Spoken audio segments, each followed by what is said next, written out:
Hello, I'm Annie Rogers here to welcome you to Attitude Magazine's ADHD Experts broadcast today. We're extremely pleased to welcome Dr. Joel Nigg, one of the world's preeminent experts on ADHD, to lead today's webinar titled, "You're So Emotional, Why ADHD Brains Wrestle with Emotional Regulation." And based on the overwhelming number of you who have registered for today's webinar, it's safe to say that this topic of emotional dysregulation in ADHD brains is of huge interest and importance. Before we get started, I wanted to just note a couple of housekeeping items. Those of you who tuned in to the live webinar may download the slides now by clicking on the Event Resources section of your webinar screen. And if you're interested, the Certificate of Attendance option, look for instructions in the email. You will receive that about 45 minutes after the live broadcast ends. For those of you listening in replay or podcast mode, please visit the webinar replay page on the Attitude website. It's attitude-mag.com/webinar/emotional-regulation-ADHD-anger management.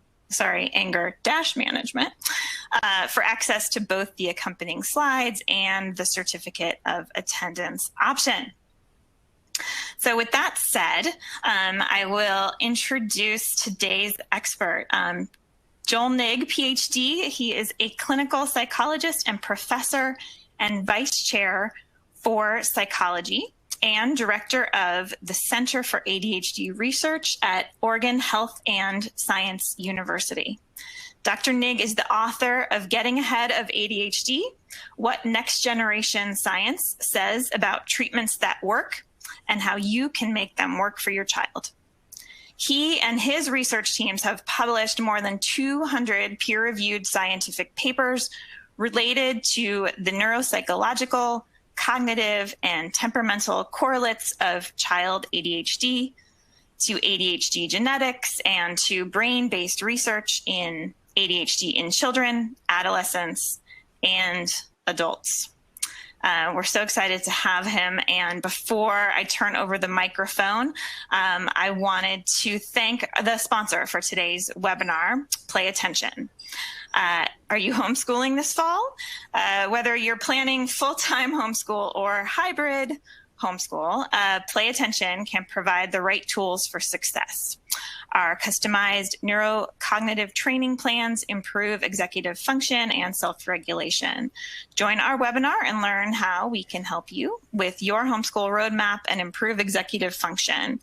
800-788-6786 or www.playattention.com. Attitude thanks our sponsors for supporting our webinars. Sponsorship has no influence on speaker selection or webinar content. So with that said, I would love to turn over today's presentation to Dr. Nigg. Thank you so much for being here, and we listen attentively to this presentation. Thank you, and hi everybody, welcome, and I see questions already coming in, so I will definitely leave sufficient time at the end for several questions to be addressed. But I wanted to cover a number of topics today to orient this area that is both of great interest, I know, to lots of people involved with ADHD, and also a hot topic in the scientific community. ADHD, as most of you probably know, is supposed to be inattention, disorganization, unable to focus, one's attention being either overfocused or underfocused, being hyperactive, on the go, fidgety or restless, being impulsive. But there's a bit of an elephant in the room, which is that the main complaints often for adults with ADHD, when they talk to me about what's bothering them, or parents talking about their children, is things like he can't control his or her emotions, can't control anger, out of control temper tantrums, overreacting, oversensitive, and so on. Or as the title said, way too emotional. So this seems to be part of the ADHD experience. And in fact, a long time ago, in the middle of the 20th century, before we had ADHD, we had minimal brain dysfunction. And if you go back and actually look at the criteria for minimal brain dysfunction at that time, they included this feature. So it really was separated out from ADHD in the official nomenclature, but it's never been separated out in the personal and clinical experience. Partly this is because ADHD doesn't happen alone. Most people, the majority, before they at least reach adulthood, have a second condition, often a mood problem, anxiety or depression, as well as other neurodevelopmental problems here. So part of the reason for this overlap is sometimes there is an actual anxiety or depression or other mood disorder accompanying the ADHD. But that's not the whole story, and often is not the story. People with ADHD have problems with anger and anger regulation and tantrums, even when they don't have an anxiety or depression or other disorder. Why is this? This is partly also because self-regulation, the actual core of ADHD, involves the whole person. We don't self-regulate only in our thoughts, only in our emotions, only our actions. We regulate our emotions, thoughts, and actions in unison. This is an interplay dynamic in our lived experience moment to moment. What we think, what we feel, and what we do are all closely tied together. And so we have a thought that leads to a feeling, or a feeling that leads to a thought. We take an action, or we do a behavior, or a thought or a feeling results. Those intersect each other. So separating out attention from emotion, while we can do it on a piece of paper, it's really hard to do in daily experience. So part of this is the nature of self-regulation. And if we think of ADHD, and I've done whole webinars on this, as really about self-regulation across emotion, behavior, and attention, then it makes sense as opposed to simply a disorder of attention. In fact, ADHD is emotionality and emotional struggles is one of the big reasons that ADHD poses such a high risk for the subsequent onset of other problems. Here you can see the actual kind of two-scale rate and timing of onset in childhood of anxiety disorders, mood disorders, and substance use disorders subsequent on ADHD as this goes forward. Of course, the ADHD continues forward, even though the bell curve shows that onset tapers off. So there's a close relationship, both at the clinical level in terms of future risk, often especially for adults co-occurring, but also in terms of the general role of self-regulation for why emotional regulation issues overlap with ADHD phenomenologically or in our experience. I want to pause here to introduce a number of terms that you probably have seen or will see as you read and learn about this that all kind of overlap here. Irritability is a common term here. That just is another word for tantrums, anger dysregulation problems, but it also includes, for many people, a kind of grouchy, negative feeling toward things, even when they're not having a tantrum. And so we separate out the experience for some people of being kind of grouchy and negative and then occasionally exploding in a tantrum of anger from those who don't seem to be grouchy or negative but still explode in angry tantrums, and both can occur. The term lability comes up. That just means that moods are really reactive, really changeable. You might be really up on top of the world at one point and then in tears the next, depending on some mood that happened. This is something that is readily seen in children with ADHD, but it's also an experience often internal rather than external, but also external for adults with ADHD. Recognition means, can you actually recognize and notice other people's emotions? For people with ADHD, usually you can if it's pointed out to you, but sometimes for people with ADHD, they don't notice other people's emotions until it is pointed out. Affective intensity is the felt intensity, and people with ADHD tend to feel their feelings very intensely. And then dysregulation is what we talk about as a difficulty regulating one's emotional intensity to what's appropriate to our goal or our situation that we're in, whether a child or adult. This can certainly include anger and tantrums, but it also includes other emotions as well. Now, it's also another critical definitional side note is this idea of disruptive mood dysregulation disorder. This is a new disorder in DSM-5 that parents, those of you that are parents in the audience have probably heard or may have heard if your child has severe tantrums. And it's important that you understand this element. The reason we have this is that there was a crisis in child mental health in the 90s. And that crisis was an explosion of apparent manic depressive disorder or bipolar disorder. This chart just shows that for adults, the rate of bipolar disorder diagnoses increased a little bit between the 1980s and 90s and early 2000s. But for children, it went up 100-fold. And this really threatened the credibility of the entire field of child psychiatry. So the perception among the leadership in the DSM committees was that something had to be done about this. And this just shows the concern here. You can see in this particular instance a 10-fold increase, although some data go even higher than this.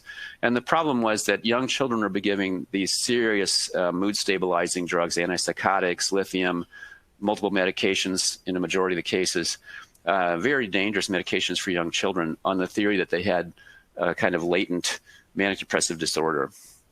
This turned out not to be correct. True bipolar disorder has the features that are listed here, and it's extraordinarily rare in pre-adolescent children. It has to include a true mania, a true episode of grandiosity, elevation of mood outside of baseline, not just irritability. And the error was to thinking that irritability could substitute for mania in children. And this became a widespread belief that was promoted in professional circles in the 90s and really led to this false epidemic and mistreatment of children.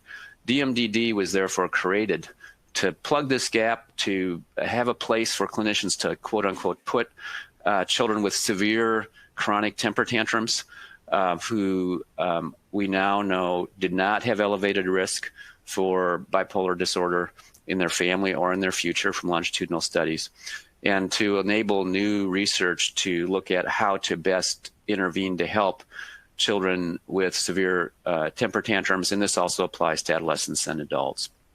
There's two main features here, as I already mentioned. One is the severe tantrums that are grossly out of proportion, and this can include behavioral aggression or it can just include verbal tantrum. And then this baseline grumpy mood that, if absent, you usually just have aggressive tantrums. And there's another condition called intermittent explosive disorder that sometimes is applied here. This does not apply to preschoolers. So those of you worrying about your preschoolers is a separate discussion. It's important to recognize that in reality, most of the people who would meet criteria for this syndrome just really have severe ADHD, sometimes with an anxiety disorder or an oppositional defiant disorder. But they are given this diagnosis to help avoid the bipolar diagnosis they were getting before.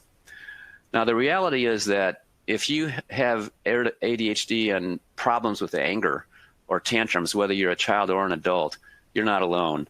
This is a majority of adults with ADHD that report this problem, and this has been reported in the literature for a long time, since 1995, even though it's been often neglected. And in children, we've done our own research on profiles of children for anger dysregulation and emotion dysregulation, and we see that some type of emotional dysregulation, whether around excessive sensation seeking and excessive excitement that leads to excessive impulsivity or anger and tantrums, this is a majority of the children with ADHD as well. When we look at this at the level of traits, personality traits, we can see the ADHD symptoms have a strong overlap as well with irritability and anger. In fact, irritability and anger, this is not proportion of people. This is just variation on a statistical trait.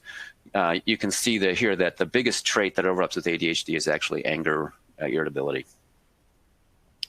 We also have done research on genetic components. One of the theories is that the anger is really part of a depression.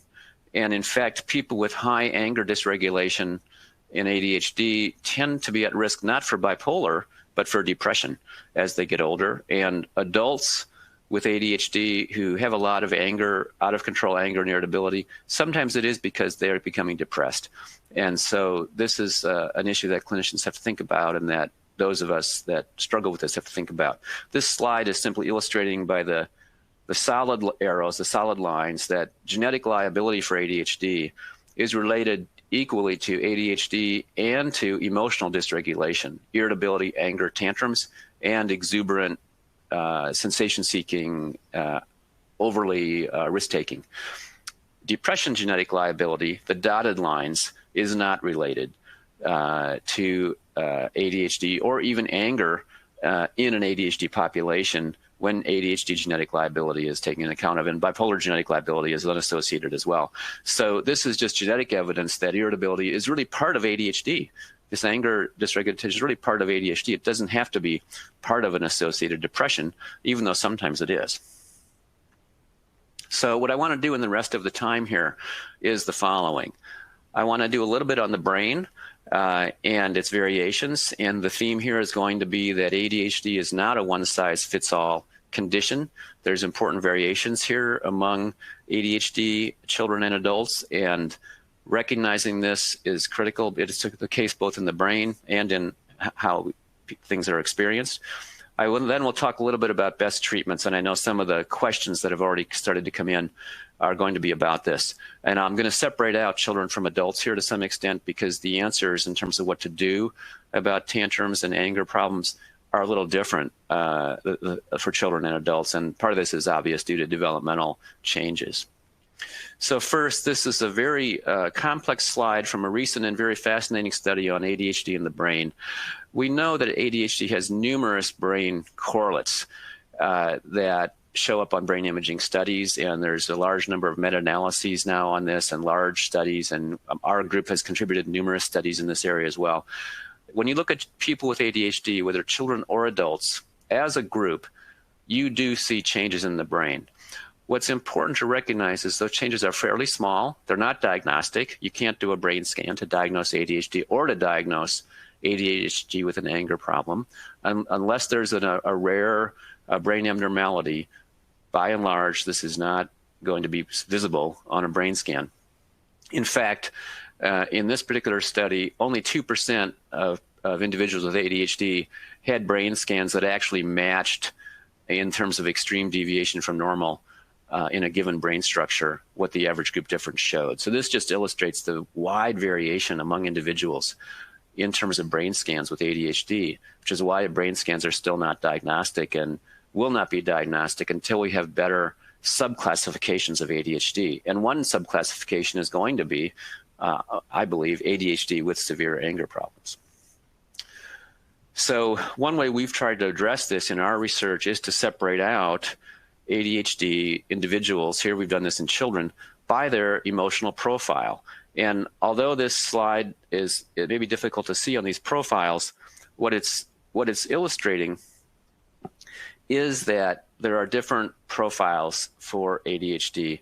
And yeah, this slide did not display the way I intended, so I apologize. But what it's telling us is that there's a group of children with ADHD who clearly are different in that they have very high levels of anger and very low levels of what's called recovery or rebound back to baseline. So when they get angry, they can't get over it. They can't shake it off. They stay angry. And there's another group who are extremely risk-taking, sensation-seeking, active, and exuberant. They're also angry, but not as angry as the anger group. So all kinds of emotional dysregulation in ADHD seem to be accompanied by anger. So anger is a theme for people with ADHD much of the time, whether that's accompanied by a general feeling of negativity and negative mood and unhappiness and a sense of grouchiness, or whether it's accompanied by a sense of risk-taking and thrill-seeking. There's still a proneness to become angry readily.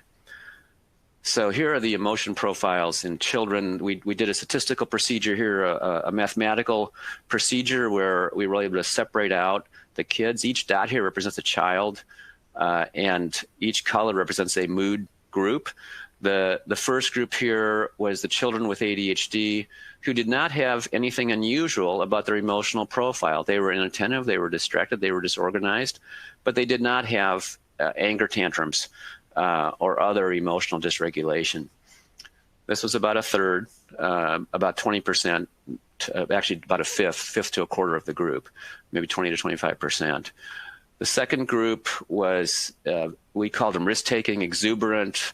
They were very active and kind of unthinkingly going forward, but also had elevated anger, as I mentioned. And the third group was just really characterized by major tantrums that they would not bounce back from, but would stay angry for a long time and have these out-of-control tantrums.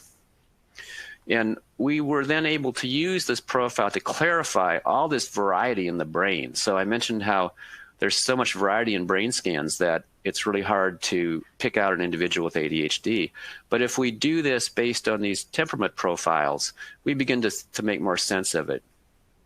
One way we've done this in this particular case is with brainwave recordings. This is a cap of electrodes that do not give electricity, but they detect electrical signals in the brain.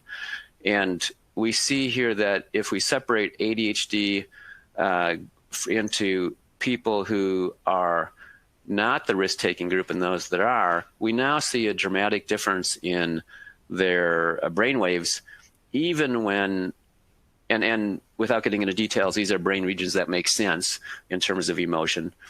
Even without going any further, we can now begin to see that what before just looked like noise actually starts to make sense. We'll go a little further with this. One of the common sort of theories of ADHD is that it's characterized by a difference in the left and right brain electrical activities in the frontal cortex, and actually in the posterior cortex as well. There's a general finding in the literature that overactivity in the left frontal cortex is associated with negative emotions, and in the right with positive emotions. And they say symmetry of excessive activity on one side or the other was thought to be part of ADHD, but the literature was totally contradictory. It really wasn't making any sense until we divided up kids with ADHD based on their temperament profile. Now it all began to fall into place.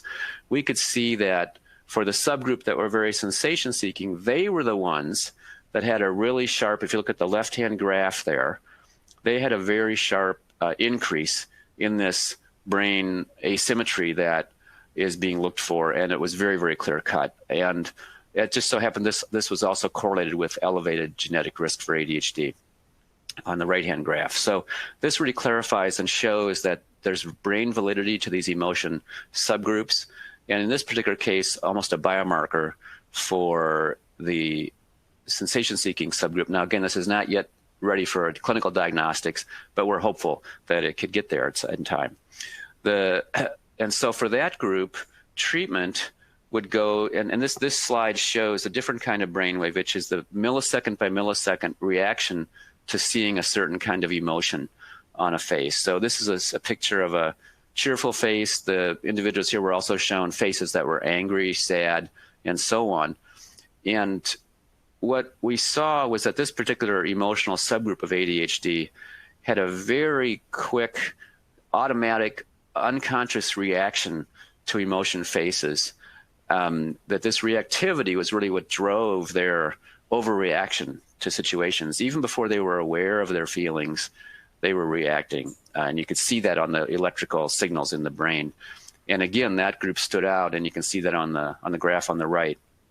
So this tells us that if we're going to do some kind of neurofeedback or some kind of treatment to help with brainwaves in ADHD, we don't want to treat everybody with ADHD the same. We want to separate out what the profile is. And this particular group would be targeting this type of brain reactivity as opposed to some other aspect. We call this kind of bottom-up signaling. On the other hand, if you have the anger group, you need to add some measures to see what's going on. So here's a little task that we did. Here's an example of what would be shown to a child. They would see different children who are in happy or unhappy. Here's an image of an unhappy child, and we record their eye movements looking at this picture. And the instruction is, look up in the box on the left. Try not to look at the child's face who's unhappy or happy. And we then would track their eye movements. And for people with ADHD, they could not do it. They kept coming back to this unhappy face. They really were caught by the negative emotions and very aware of it. This did not happen to them for happy or neutral faces, only for negative, unhappy faces. They really were activated in their brain by seeing negative emotions. And you can see that they couldn't control it. They couldn't move their attention off of it. Their attention was caught. And this was the only group that experienced this. The other emotion groups and the other ADHD kids did not experience this. The top graph on the right shows this. You can see that the eye tracking accuracy went down the most for ADHD compared to non-ADHD kids, but only if they had the negative type, and that was also available in the brain here, where you can see different brain waves in the angry type of kids with ADHD. So we can see that there's different profiles of attention and top-down control for whether you have different types of emotion profiles in ADHD. So there is some brain validity to this experience. This is a general way that scientists think about how we regulate emotions. We have brain systems and behavioral systems related to those brain systems that cause us to approach potential reward. We think something good is going to happen and we want to come toward it. We feel subjectively, we feel excitement or hope, and we begin to approach. But if we're frustrated, we feel angry. And we get angry because our goal is frustrated and we react. On the other hand, we have another brain system that causes us to avoid negative things. We feel uncomfortable, anxious, scared, and we want to pull away from whatever is happening or going to happen in our mind or in reality. And if we get cornered or trapped by that, then we get angry again. And so you have anger both times. Both of those emotional senses are regulated or controlled, suppressed, or activated by our goals and intentions in our conscious mind, what's called top-down control. And there's a brain region called the anterior cingulate that's very important for this.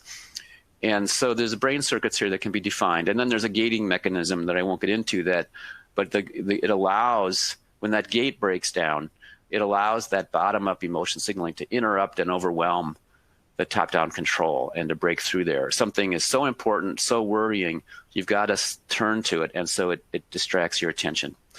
And in ADHD, that happens a lot more often because of that gate and that top-down control connection being different. And I'm going to show a little bit about that here in a second. So going back to the brain again, these are just brain systems, and again, you all can get the slides, so I won't go through these in great detail. But what I want to point out here is that there are a handful of brain systems here that are involved particularly heavily, although many other systems are involved too. These systems are kind of paradigmatic of brain systems involved in emotional reactions and reactivity. And you can see this on the left here. This amygdala-insula connectivity is very, very important for danger signals and trauma signals, and trauma is an important part of all this for people with ADHD sometimes, and also things that are emotionally salient. So this circuit is very, very important in terms of its functioning, healthy functioning. If you're somebody who needs to manage appropriately potential signals of strong emotional importance and you want to not overreact, then this circuit is really going to come online to try to do something about that. If that circuit is weaker, then that's going to affect that. The second circuit here involves the ventral striatum, which is an area below the cortex, and it tracks reward. It's important for impulsivity. Both of these areas are supposed to be regulated then by these prefrontal areas that are on the right-hand side, including, again, the anterior cingulate cortex and other parts of prefrontal cortex. So what we want to know is, are these circuits different in ADHD when you have a different emotional profile? Well, they are. So we took our emotional profiles, and first thing we noticed was that amygdala-insula circuit was not functioning normal, didn't have normal connectivity only in the children who had that angry tantrum profile.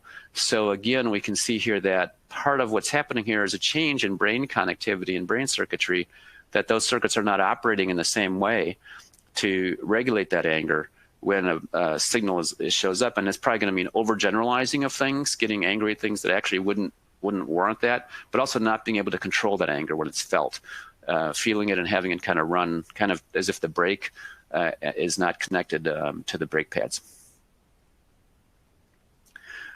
it's also important to note that then the group that had the anger tantrums was the most at risk for future mood problems.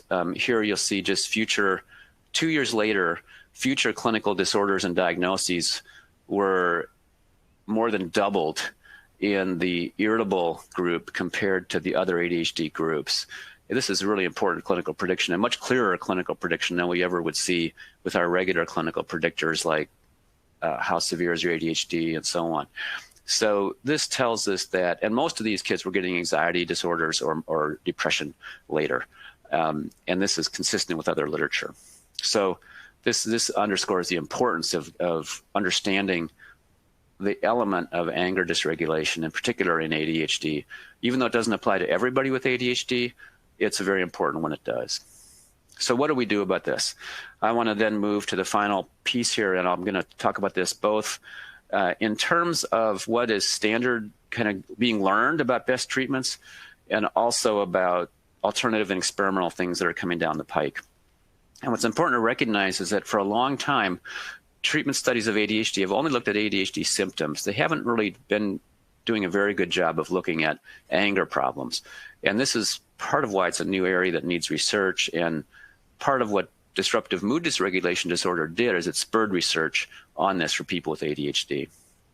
So I'm going to start with children and teens, and then I'll move on to teens and adults. This is a little bit of a complicated model, but it in one nice picture illustrates kind of the model of how children's anger reactivity gets out of hand and the different points at which it can be interrupted. So on the left, what you see is a tendency to over-perceive threat. This again is that amygdala-insula circuit where it's not properly regulated and threat is everywhere or overreacted to. It's a bigger deal is made out of it than it really deserves. And so this can be addressed by helping with cognitive therapy, helping the child to appreciate that something that's ambiguous isn't necessarily threatening. And we have research on children showing that ambiguous, and you do this with experiments. One of the interesting experiments is kids are in a line and a child actor comes by and he accidentally bumps into the kid in the line, and this is videotaped. And most kids just kind of, and they say, excuse me, and they move on. Most kids are just kind of like, hey, watch out. And they kind of forget about it as the kid walks away because they assume it's an accident. But kids with an anger problem, they get really mad and they view it as a deliberate provocation. And it really, really makes them upset. And so this is about attributions. But on the right-hand side, in the lower right there, would also have, in the upper right is inability to tolerate frustration, really being driven over the edge quickly by being frustrated. And so learning to tolerate frustration, another kind of potential counseling piece and something that parents have to help a child with. But also there's a parent piece. What tends to happen is that parents sometimes get angry in response to the child, and you end up in an anger contest with a child and parent both kind of having something like a tantrum. And that then leads to this getting worse and worse over time. And so it's an example of how parents can kind of get caught in a loop, a negative loop. And this can happen to anybody. This is in a way, this is average.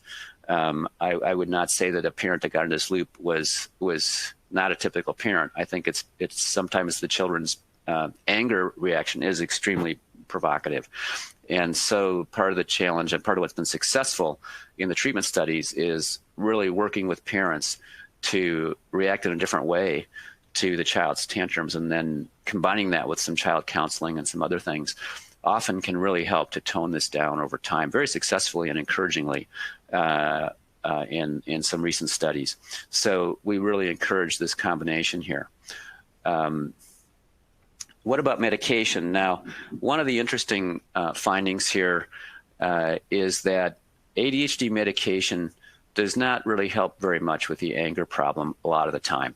It does sometimes. I certainly have seen kids who went on a trial of Ritalin and their tantrum and explosiveness went away. It worked beautifully. But often it does not. It does not work as well as it does for symptoms of inattention as it does for most kids. And this is a recent study now looking at this in relation to children with severe tantrums and DMDD diagnosis and ADHD, and they were given a trial of stimulant medication. MPH is methylphenidate, which is the generic for Ritalin. And then with the Ritalin or the methylphenidate, their ADHD symptoms got better, inattention got better, but anger and irritability did not. So for those kids, they were then put on a second medication, citalopram or Celexa. This is an SSRI. It's like Prozac or one of those serotonin reuptake inhibitors. And here, what the graph is showing is that there was a significant improvement. More kids benefited. A significant number of kids benefited from that second medication, and their irritability and tantrums really improved. So this is really a hopeful signal in this it's the first really controlled double-blind randomized trial on this. It just was published a couple of months ago from Alan Liebenluft's group out at NIMH. And it really demonstrates the first trial here that there probably is going to be some benefit to having to modify with a mood type of drug, but toward depression. And this fits with the idea that disruptive mood dysregulation disorder is anger, tantrum, and disruptive behavior, but it is related to a subclinical mood issue, even though they don't have clinical depression. I'm going to circle to both teens and adults related to alternative treatments, but for now I'm going to stick on adults and teens. What about standard treatment? Here, I want to say a few things about regulating emotions, because for adults, it really becomes much more of a deliberate work on ourselves about how do we regulate our emotions, rather than necessarily parents supporting us or even medication, although I'll say a word about medication in a minute. So first of all, there's two ways that emotions can be regulated. One is by interior, what do I do within myself? And the other is by outside help from others.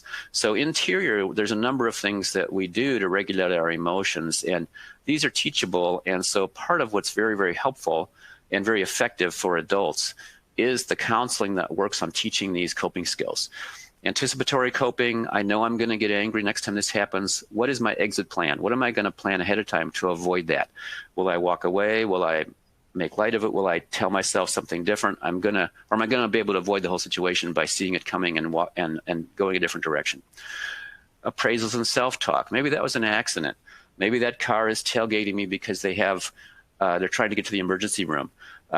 Maybe that car in front of me is going really slow because they just got a ticket. Maybe they're not doing this to be a jerk. And so doing that self-talk to keep our temper under control. The other is shifting attention, looking elsewhere.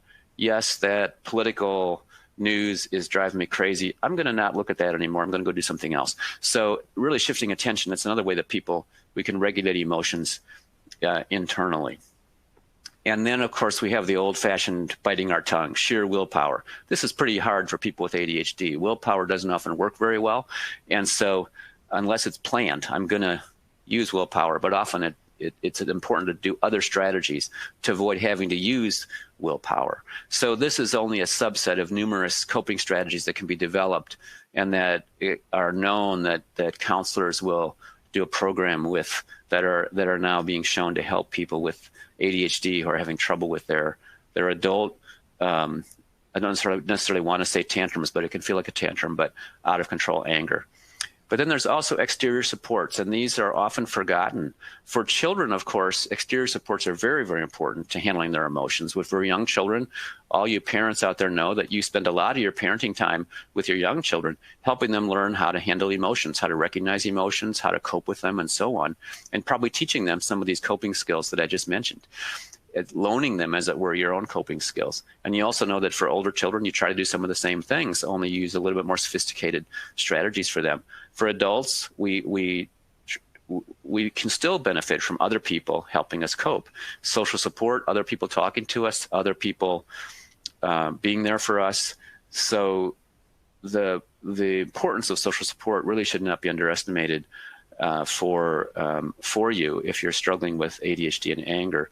And then, of course, there's a number of activities that can help us, getting out and exercising and so on. These are the coping skills that can be added into your self-care as you think about what's going to work for me versus what works for other people. So how do we practice these skills? How do we build resilience? There's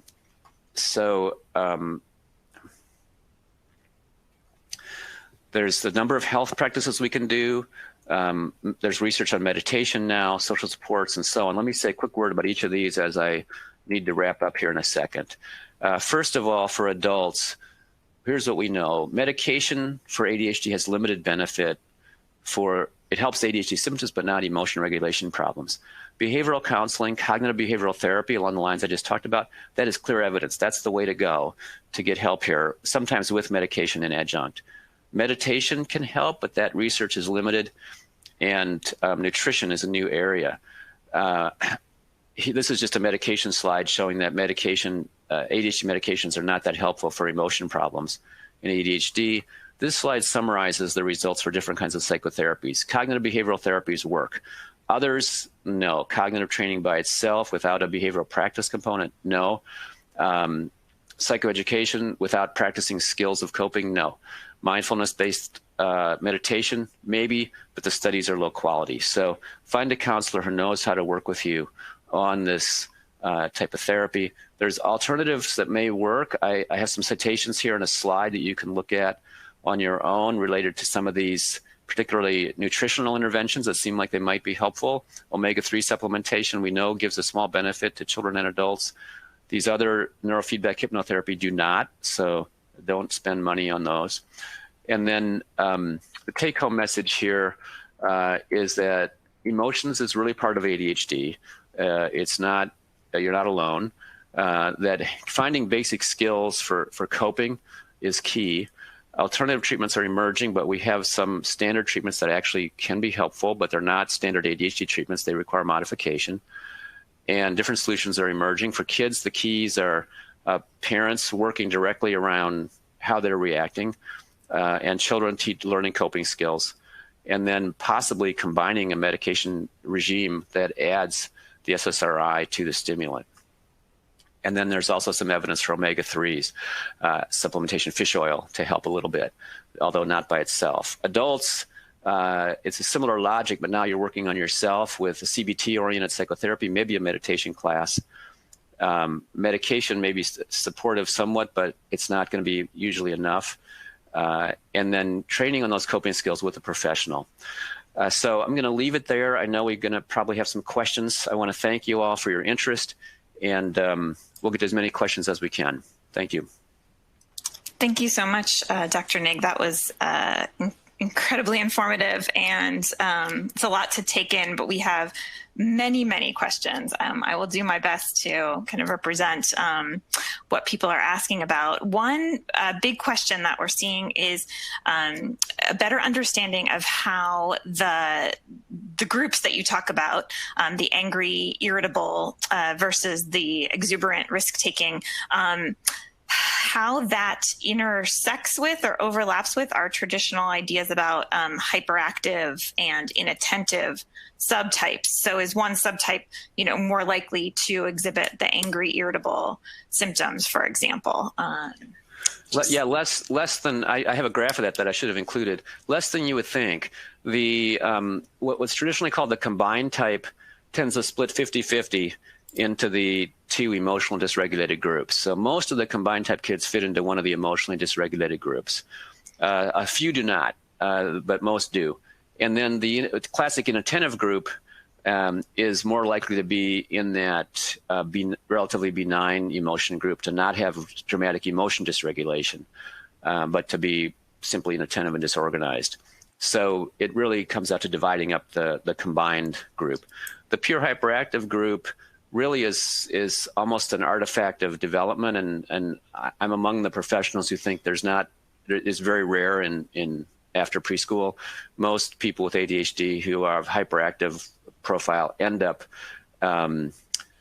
with a combined profile, but in our research, the hyperactive profile did fall into one of the two emotional dysregulated groups. So they don't line up very well, other than the inattentive group, usually not in the dysregulated groups. Okay. And perhaps this is redundant, but there were a number of questions about whether you've done any research on gender differences. I guess typically we think of anger as perhaps more of a male behavior, and a number of questions here about girls and women with ADHD who exhibit more emotionality along the lines of crying, extreme reactions, not necessarily anger. Yes, that's a very relevant question. We in the child sample, we didn't see big gender differences here, but I think in adults we would. There is a literature on showing that ADHD in women and girls does have different manifestations, and certainly emotions are handled differently in our culture by women and girls around anger. Classically, although that's starting to change among young people and teens, where we're seeing a lot more anger and aggression among girls than we've seen in the past. But I think that there is some truth in that. There's a tendency, kind of in the literature, for women with strong emotional reactivity or strong emotional sensitivity to end up with tears and fears and worries just as much as with anger, but still having the occasional rage attack. And for men to have kind of the reverse, the occasional tears and fears and probably quite a few worries, quite a bit of anxiety, but then the more prominent rage outbursts. So there is some gender difference in the rate of this, but I think both genders experience both of these, just in varying rates. Interesting. And we had a number of questions also about along these same lines. The topic of rejection sensitive dysphoria, of almost painful reaction to perceived or real rejection or criticism, and that does not necessarily come out as anger, but sometimes as self-criticism, and how that kind of fits into this model. That's a great question. I mean, you really do see in ADHD kind of a general, I think of it as a general hypersensitivity to the environment across the board, hyper reactivity to the environment, responsivity to the environment, kind of for good and for ill in some ways, very passionate. And what then can happen is that social rejection, there can be a sense of fragility or brittleness at times, that social rejection really throws me over the edge more than it should. And I'm not sure why. And I feel bad about myself, both because I was rejected and because I feel bad about being rejected. And so it becomes a circle in the mind. And I think this has to do with that. It is related in terms of difficulty coping with emotion, so and difficulty with kind of those brain circuits that kind of stabilize emotions. It's almost like the ship's rudder doesn't run deep enough in the water to keep the ship from getting buffeted by the winds. So a social rejection is a major trigger for feeling depressed and feeling down for anybody, and for people who do become majorly depressed, often the trigger is a loss, often a social rejection, especially for teens. For adults, it can be a career failure as well as a social rejection. And so for people with ADHD, that social rejection is going to be felt twice as much, and there's going to be more difficulty handling it because it's a powerful emotional signal. Okay. So that would fall then more into the angry, irritable camp, I suppose. No, it could be either camp. If you think of the dysregulation as difficulty managing emotions, anger for sure, but also all emotions, just in more tendency toward negative emotions for the angry, irritable group. So yes, that group tends toward negative emotions, so they might feel rejected more sensitively. But I think that difficulty coping, and even in the exuberant kids, and probably the exuberant adults, though we haven't formally studied them in the same way, you will see that ability to just flip right away from exuberant to crushed when there's a rejection or a disappointment. So there is that kind of windblown sense of reacting. Okay. And of course, we're getting a lot of feedback from people who are seeing perhaps these symptoms, specifically anger, and emotional reactivity in their children more than ever. And I assume that it's not a coincidence, given the fact that people have been on quarantine now for 4 months. Have you seen this? Has there been any study on kind of the environmental factors? You mentioned trauma kind of briefly, and I wonder if these times could be classified as traumatic and of having an exacerbating effect. There's certainly a high pressure on people right now. It probably rises to the level of trauma for some individuals, but I think for everybody, it's a lot of stress, and for people with ADHD, that's something that is always hard to cope with. We do have data, not our lab particularly, but I have read data showing that depression and anger are going up in the homes around the country right now, not just in our country, but everywhere that there's social restrictions going on and kids aren't in school, aren't able to go to their usual summer activities. Parents have restrictions on their activities. Everybody's in the house together, so tempers are running thin. And this is a tremendous stress and a tremendous reality. And we are seeing spikes in suicidality and depression, as well as in anger and aggression and within home violence even. So in homes that are unfortunate enough to actually have violence between spouses or spouses and kids, that's increasing now. Abuse is increasing. So it is a very, very tough time. And I think that it's very, very understandable and true that a lot of parents are seeing more anger in their kids as a sign of the difficulty coping. So I almost think at this point you can see the anger as a symptom of, I can't cope, I'm overwhelmed. And this partly reflects that the society as a whole is being overwhelmed by stressors right now. We have the combined kind of triple whammy of that you often hear talked about now, of the disease and the shutdown, the social isolation, the economic dislocation that's touching almost everyone in some form or another, salary cuts or threats of those, or job losses or layoffs or threat of those.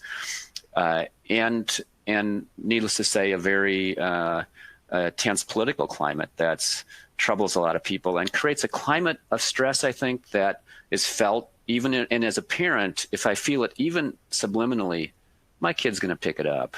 Kids they have a radar for our emotions, and they mirror our emotions unwittingly. And so one of the things that I tell myself is, when my child, or for that matter, my dog is losing it at exactly the wrong moment, why are they doing it now when I'm so stressed? I realize, well, that's why they're doing it now, because I'm so stressed. And so it's a reaction to my own stress. And so part of the task for parents right now is really to manage our own stress level and recognize that we need to get on top of our own stress so our kids can not be picking up on that, and then their stress will go down, in addition to giving them the coping skills and coping strategies that they need to handle being overwhelmed. So I've encouraged parents to recognize that kids are getting angry now, not as a deliberate way to provoke us, but as a way to tell us they're overwhelmed and they need help coping. Mm-hmm. And you mentioned in your slide about treatment for children, both basically training for parents as well as counseling for children. Yes. So yes. Part of it is the parent training. Yes, absolutely. Part of it's that parent learning not to be reactive ourselves to our child when they really seem to be provoking us, because we get into a negative cycle then. And that ends up, research shows that over time that ends up hurting the long-term path for the child. And so to divert that, we learn not to be non-reactive and to do something else. And that partly involves those anticipatory coping strategies. I know the child's going to get angry at some point. I know when they do, it's going to bother me. What is my plan? What am I going to do? So I'm not just reacting, but I have a plan ahead of time to what to do. So that's the kind of skills that get talked about with the counselors. And then the child gets the same coaching. And that counseling is available now. The remote counseling is up and running. All the insurers have all changed their reimbursement strategies. Everybody can get counseling virtually now that needs it. I'm not saying that it's always open, but it's happening. So it's worth seeking if you need it. Okay. There were quite a few treatment questions, but one that seemed particularly important to address have you found any correlation between stimulant use and sort of exacerbation of these symptoms of anger and irritability? It happens very clearly when the stimulants are overdosed. Mm-hmm. So we have seen cases where the stimulants push the child into constant major tantrums, and the problem was that the dose was too high. And so when we simply had our psychiatrist cut that dose in half, everything balanced out. So yes, the stimulants can definitely exacerbate it. They can drive it. Sometimes that's a negative reaction to the stimulant, but I think it also can be an overdose. This is anecdotal, but I would say yes in that respect. So definitely, if the stimulants are going, if you think it's getting worse despite the stimulants, definitely look at that dosage or a different stimulant, or starting over, or get a second opinion, because the doses often need to be started lower and build up gradually. Okay. And I hope we can squeeze in some more here. There were a number of questions about differentiating between bipolar disorder and ADHD with this, strong emotionality factored in. And you did talk a bit about how they're different, but I wonder if you could review some of the clear markers that perhaps your bipolar mood disorder diagnosis is not accurate. Yeah. So for if the child is having severe tantrums, the first thing is it doesn't mean anything about bipolar. So there has to be other symptoms before we think bipolar might be present. For bipolar, the hallmark is really this what we call elation or elevated mood, where for an adult, it is really being on top of the world. I feel like I could conquer the world. And, I have so much energy. I'm sleeping 3 hours a night and feeling fantastic. So it's really this burst of energy that's sustained for days, if not weeks, accompanied by tremendous enthusiasm, a tremendous high, and in actual mania in adults by delusions of grandeur. I actually think I can stop this virus myself. Here's what I'm going to go do. And so I've got an idea for a company. I'm confident. I'm so confident I'm going to take my life savings, withdraw all my retirement funds. I'm going to invest them in my new company idea, because my new stock idea or my new investment, because I have solved this. So you get these elated ideas that are totally unrealistic and reckless spending. Now, for children, what you'll see is an elevated mood that's clearly not normal for this child, where they are feeling so expansive and so great and on top of the world, and not needing as much sleep and having tremendous energy. For an ADHD child who's already hyperactive, it's really hard to tell the difference if they're moving into an overenergetic mania. But you do notice this very, very unusual elevated mood, not just for a few hours, but for at least 48 hours straight. It's like, this is really a different kid. Something is happening. It's a change from baseline that's striking, and it's not momentary. Okay. And that is to be differentiated from, as you said, the dysregulated mood disorder. Exactly. That's different than a kid who's in a bad mood all the time or has a tantrum that lasts all afternoon. That's not mania. But if they are in a state of elation, if that tantrum is combined by the fact that an unrealistic elation, then maybe, and lack of need for sleep and a burst of energy, and that goes on for a few days, then maybe that is also mania. But that the irritability then would just be an additional symptom, not the main symptom. Okay. And because DMDD was we got a lot of questions on that as well. Do you have a sense for how young a child may be diagnosed with dysregulated mood disorder, and conversely, how does it persist into adulthood? 6 is the youngest that we would diagnose it. We don't have any data to suggest validity before age 6, because tantrums are so common in preschoolers and toddlers, obviously. Mm-hmm. So it doesn't mean that it can't be present, but it's not able to be distinguished in any reliable way from normal difficulties of development. And so that's really a difficult clinical call, whether we're just going through a rough patch or whether this is really something more serious until we're 6 years old. And yes, it can persist, but in adults, it's going to take a different form. You could be diagnosed with DMDD, but you're more likely to be starting to be diagnosed with either a mood problem or a personality problem if you're really carrying these chronic tantrums, or it's just ADHD now, with severe tantrums, but the DMDD diagnosis could still be used. The main issue is that formally it can still be used. It just hasn't been studied very well in adults. And so it's really kind of a frontier to say, is it valid enough that we should be using it and that it's going to lead to different treatment outcomes like it seems to be doing for kids? Mm. This is all so fascinating. I have to tell you, we received 566 questions. So I touched on just a fraction of them. Wow. And I would venture to say there is more than enough here for another webinar. So we will get working on that. But for the time being, thank you so much, Dr. Nigg, for this presentation. It was very illuminating. I have a notebook full of scrawled notes here, and I'm sure everyone else does as well. So thank you so much for that. My pleasure. Thanks for having me. And I will just take a moment to thank our audience for joining us today and to encourage you to come back. We have webinars every week. And in fact, we have another one this week on Thursday at 1 o'clock Eastern. We'll have a live webinar with Dr. Sharon Celine on a somewhat related topic, Ready, Set, Pivot, how to prepare your kids and yourself for an unfamiliar school year. Lots of anger and emotional feelings about that. Please check attitudemag.com/webinars for more information. And I think that will wrap it up for today. Thank you again, Dr. Nigg, and thanks to everyone for joining us on this very important topic. You're welcome. Thank you. Talk to you later. Bye. Bye-bye.